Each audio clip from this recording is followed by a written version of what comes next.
ইফতারের আগে মাত্র 1 মিনিট আপনার তাকদীর বদলে দিতে পারে। থামুন, ইফতারের আগে এই 1 মিনিট আপনার দোয়া ফিরিয়ে দেওয়া হবে না। আসসালামু আলাইকুম ওয়া রাহমাতুল্লাহি ওয়া বারাকাতুহু। অন্ধকার যত গভীরই হোক, নূরের একটি কিরণই যথেষ্ট। স্বাগতম নূরের পথে।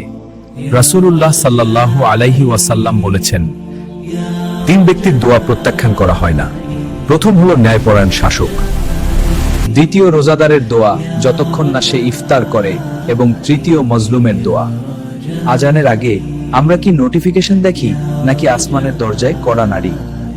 ইফতারের আগে 60 সেকেন্ড, হয়তো এটাই আপনার দোয়া কবুলের সময়। আপনি জানেন না কোন দোয়াটা আপনার ভাগ্য বদলে দেবে। তাই ইফতারের আগে 7 সেকেন্ড দুনিয়া নয় আখিরাত চান। আজ দোয়া করুন, কাল ফল দেখবেন। চলে যাবেন না, শেয়ার করে যান। হয়তো এই ভিডিওটাই কারো জীবনের মোড় ঘুরিয়ে দেবে।